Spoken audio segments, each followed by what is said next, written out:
नमस्कार दोस्तों, स्वागत है आप सभी का न्यूज़पेपर डिस्कशन के इस कार्यक्रम में। आज तारीख है 12 जनवरी और आज की पहली खबर दैनिक भास्कर न्यूज़ डेली से ली गई है। और ये खबर है, सुप्रीम कोर्ट कहता है कि किसी वुमन को सेरोगेसी से मां बनने से नहीं रोका जा सकता, जबकि उसमें कोई ऐसी हेल्थ कंडीशन है।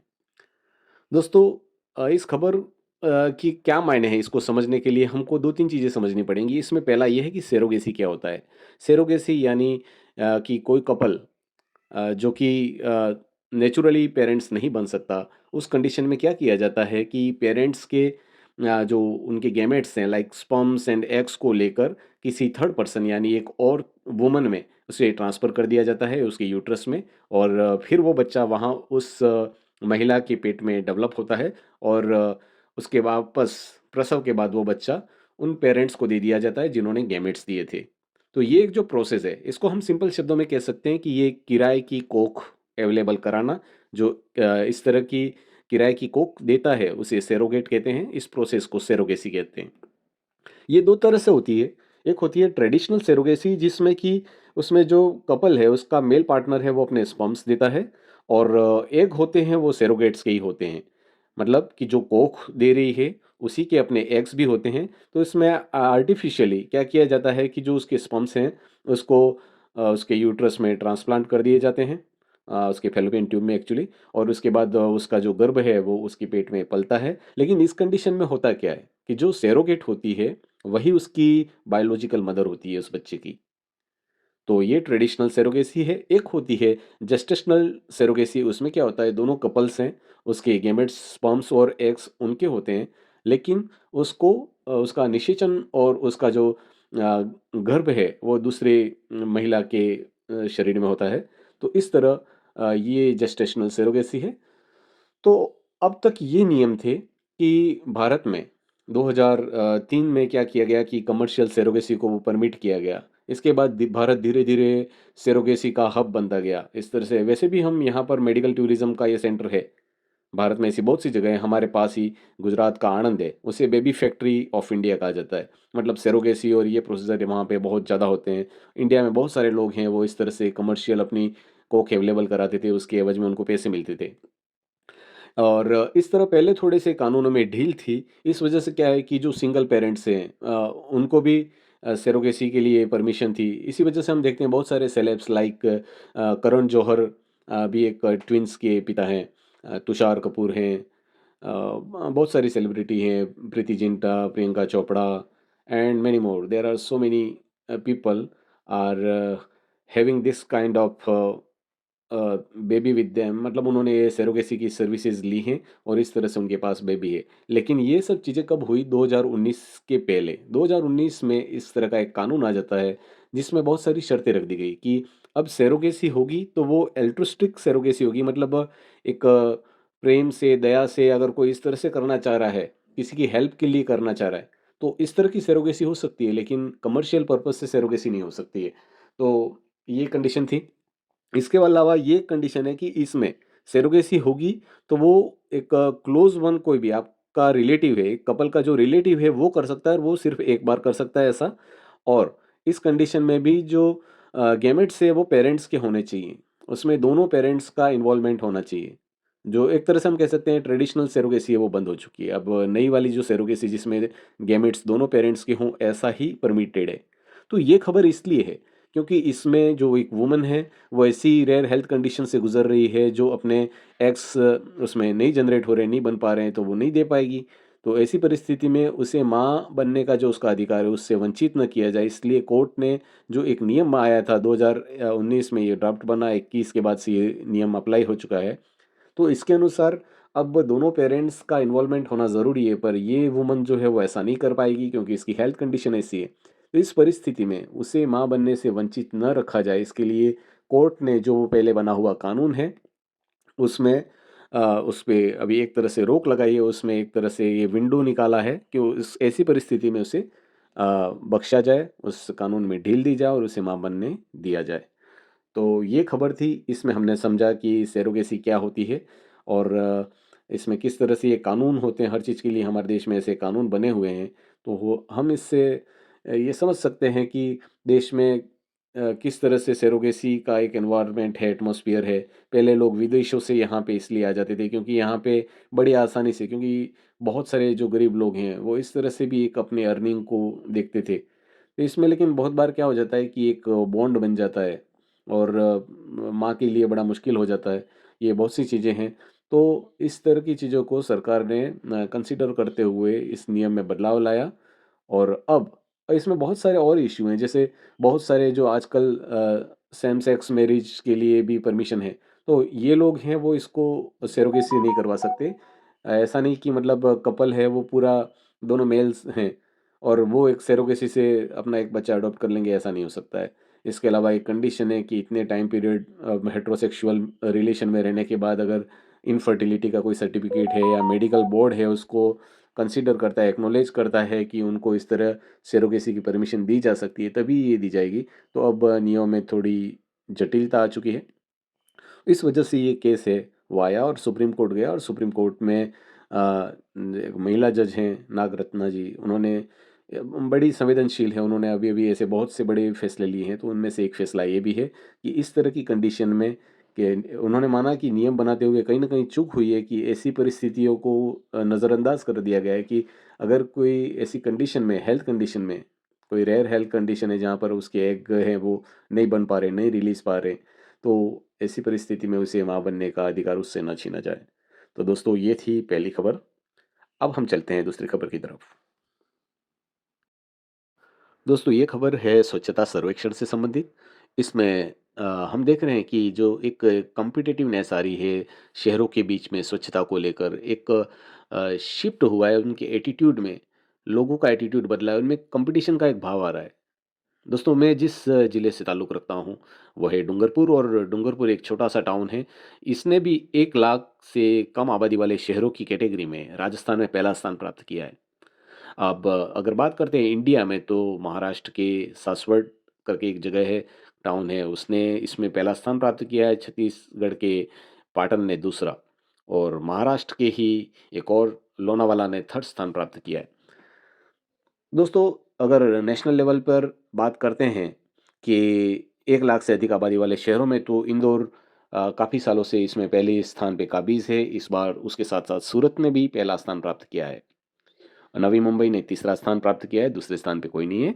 तो ये रैंक थोड़ी-सी हमको आइडिया रहे इसके लिए है कि हम जब कभी बात करें स्वच्छता की, तो हम इन शहरों का ज़िक्र कर सकते हैं। हमको आइडिया रहेगा कि देखो इससे क्या फ़ायदा होता है, जब कोई शहर स्वच्छ है, तो डेफ़िनेटली उसकी हम आज जानने लग गए हैं इंदौर को इस चीज़ के लिए कि वो स्वच्छ सिटी है।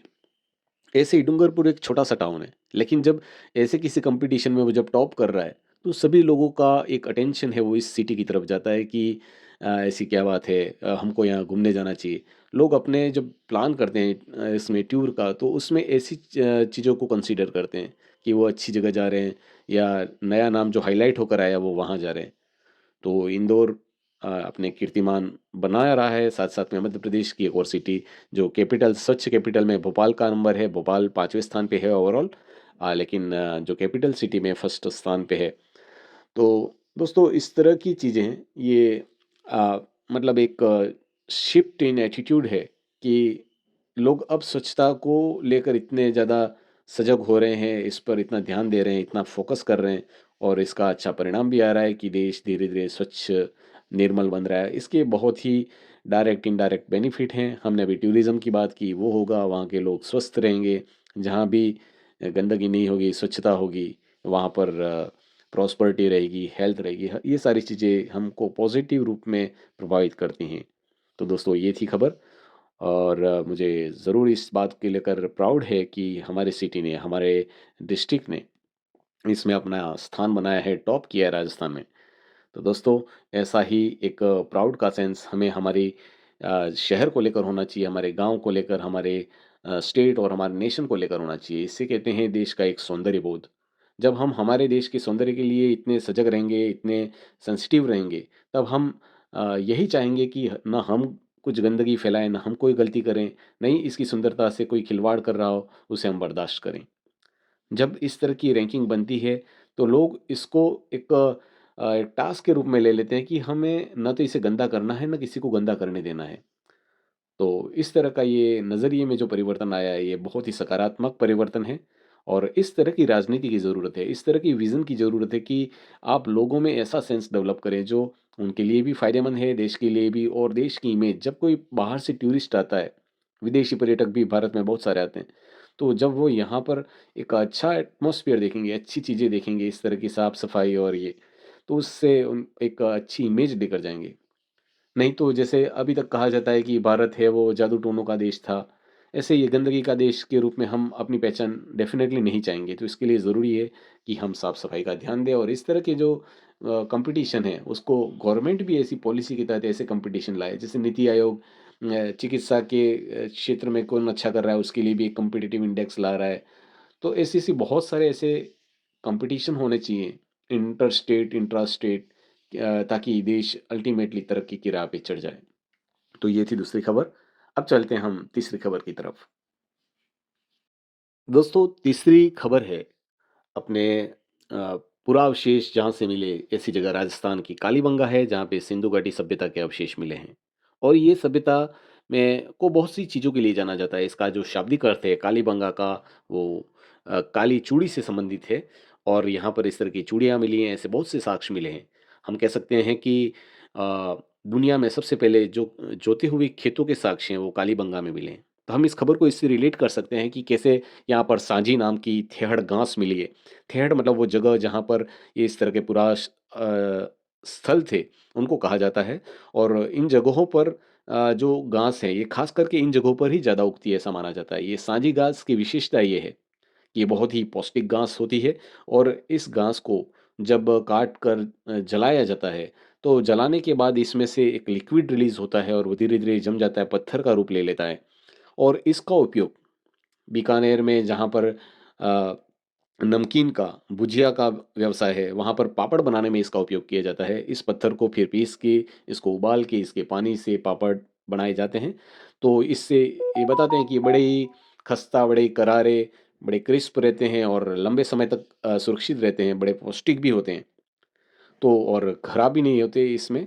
तो ये इसकी विशेषता बताई गई है। तो हमको इस खबर से इस तरह से हम रिलेट कर सकते हैं, इससे हम क्या ज्ञान ले सकते हैं?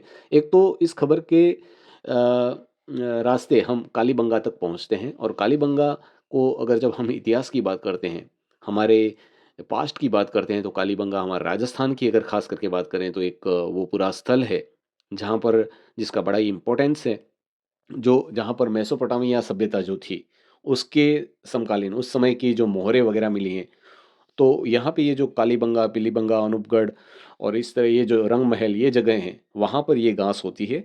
तो इस घास का हमें आइडिया रहना चाहिए, हमें पता होना चाहिए कि हम किस तरह से हम जो खा रहे हैं उसमें कहीं न कहीं ये एक इंग्रीडिएंट के रूप में शामिल है और ये जनरल अवेयरनेस का एक मैटर है, सो हमने इसको डिस्कस किया। सो ये थी तीसरी खबर। अब हम नेक्स्ट खबर पे चलते हैं। दोस्तों अगली खबर बड़ी ही रोचक है। वो ये है कि जो सैटेलाइट भेजने का हमारा एक सिलसिला है, वो आजकल बहुत ही ज़्यादा बढ़ गया है। बहुत ही इसमें इस तरह का कॉम्पिटिशन आ गया है देशों के बीच में। सैटेलाइट बहुत ज़्यादा मात्रा में भेजे जा रहे हैं। तो इसके लिए सैटेलाइट को लेकर जाने वाले रॉकेटों की वजह से ओज़ोन जो परत है, हमारे आसपास का हमारा एटमॉस्फियर है, उसमें अलग-अलग लेयर्स हैं। तो एक ओज़ोन लेयर होती है जो अल्ट्रावायलेट रेज़ जो होती हैं, सूर्य के प्रकाश से आने वाली हानिकारक किरणों को अवशोषित कर लेती है और ज़मीन पे आने से बचाती है। हमको बहुत सारे रोग होने से बच जाते हैं उस लेयर की वजह से।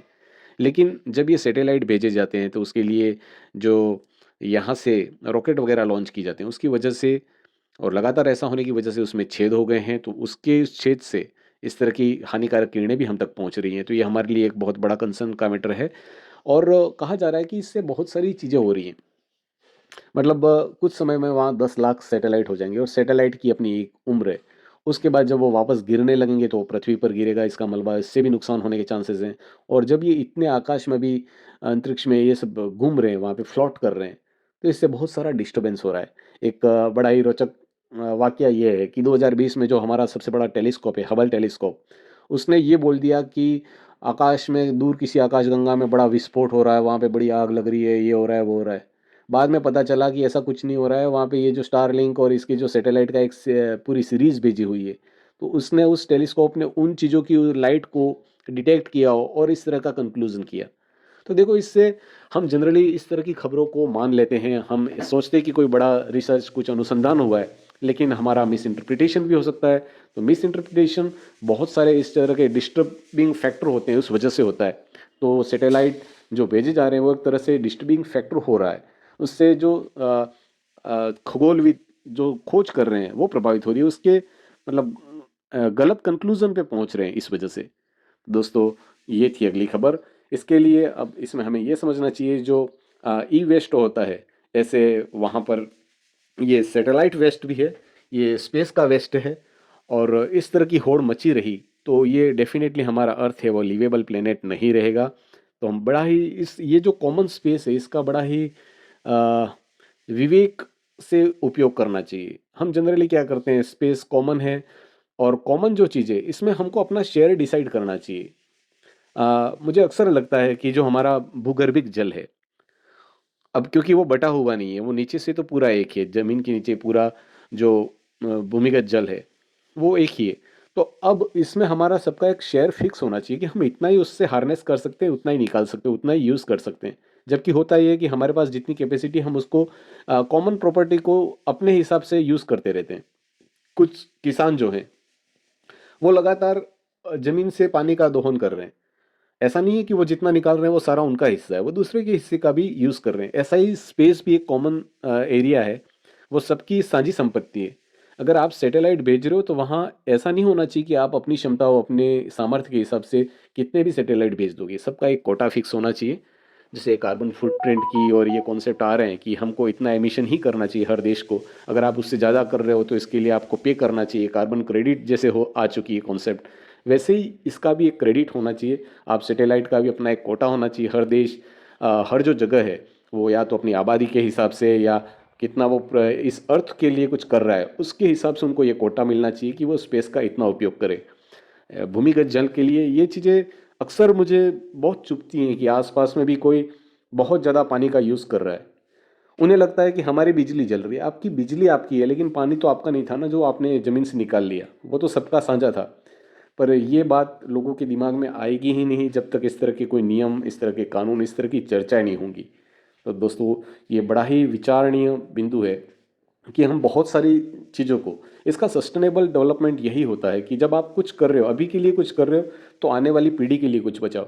आने वाली पीढ़ी का अगर आप नहीं सोच रहे हो तो एटलीस्ट ये सोचो कि आपके अलावा उस संपत्ति पे, आसपास का ये जो भूगर्भिक जल है उस पे सभी का हक है।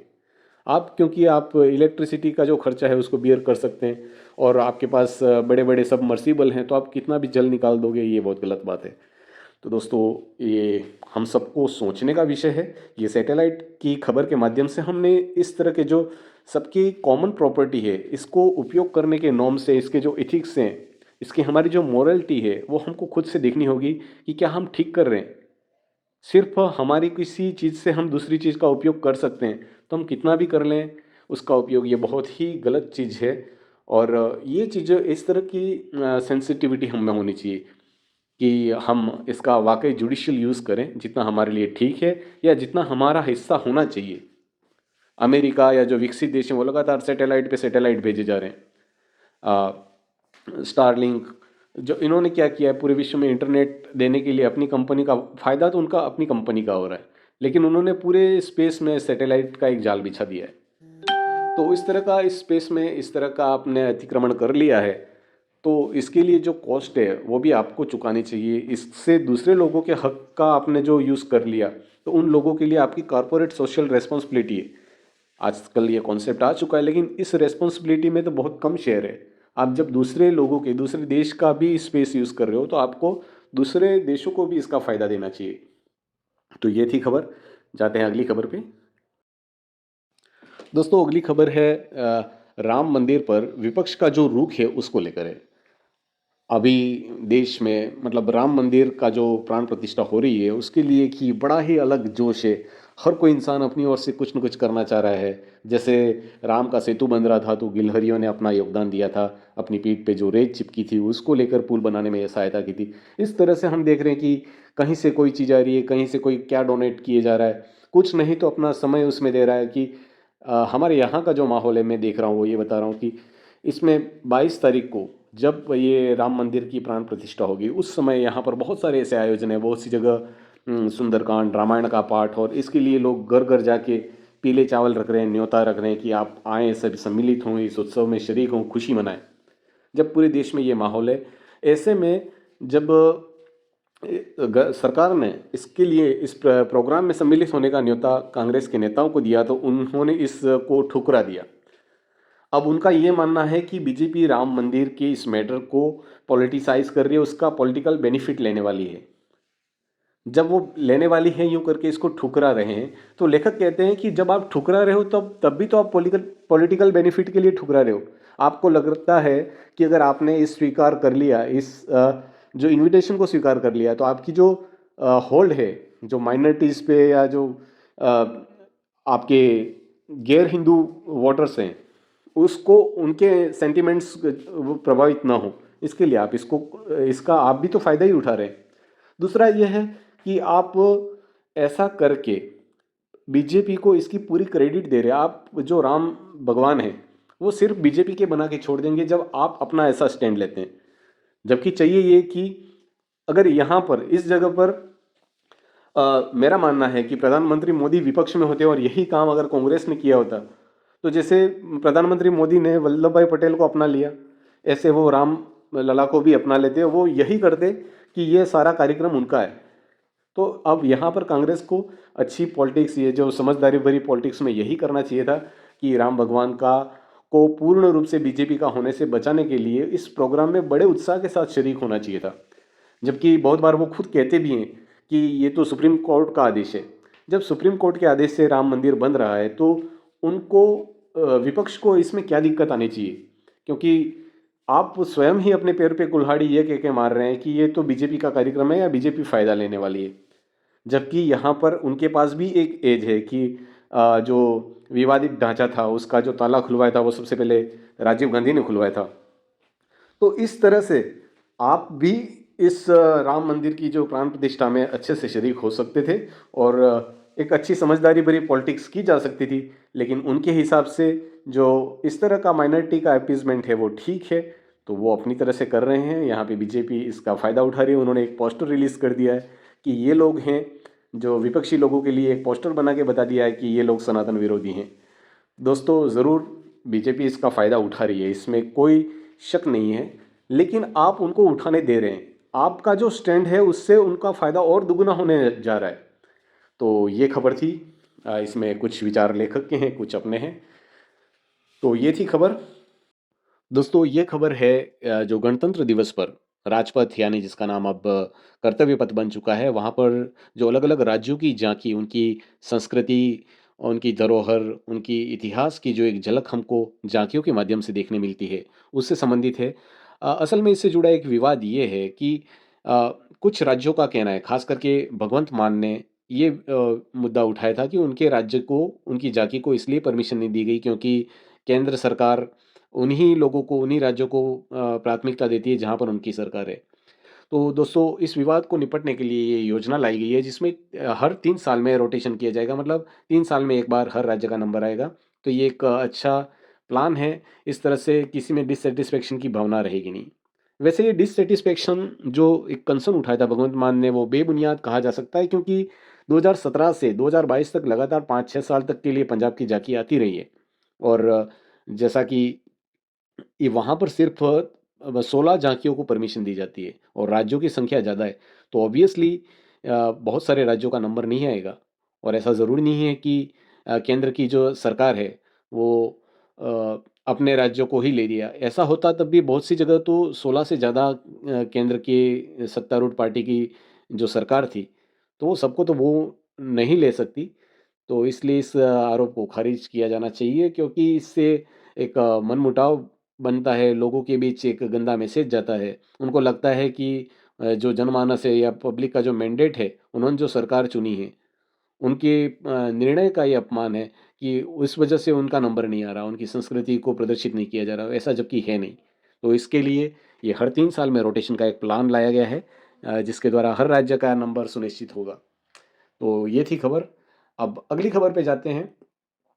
अगली खबर है कि कैसे पराली जलाने से लोगों में कैंसर जैसी समस्या हो रही हैं। दोस्तों, प्रदूषण के लिए जो पार्टिकल्स हैं उनको क्लासिफाई किया गया है पीएम 2.5 और पीएम 10 में। 10 यानी एक बड़े माइक्रॉन्स 10 माइक्रॉन्स के कण होते हैं, बड़े पार्टिकल्स होते हैं, जबकि पीएम 2.5 है, वो छोटे पार्टिकल्स होते हैं। और कहा जाता है कि ये छोटे पार्टिकल्स बड़े डीप पेनिट्रेट करते हैं, फेफड़ों में अंदर तक जाकर इसमें बड़े परिवर्तन लाते हैं। इस वजह से एक स्टडी के अनुसार कि जो पराली जलाते हैं उन किसानों में लगभग 90% किसानों में उनके फेफड़े कमज़ोर हो गए हैं। और जैसा हम जानते हैं पंजाब है वो कैंसर की कैपिटल बनता जा रहा है और पराली जलाने की घटनाएं हैं वो पंजाब और हरियाणा में बहुत ज़्यादा होती हैं।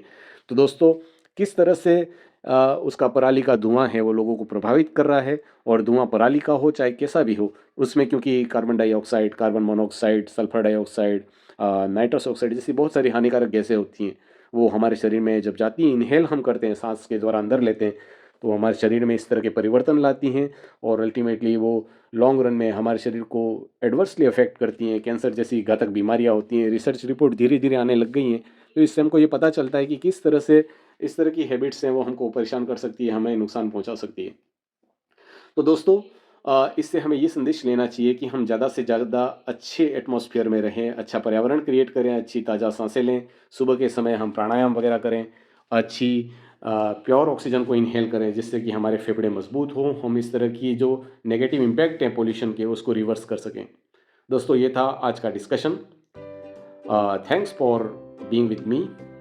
सो have a nice day, take care, bye.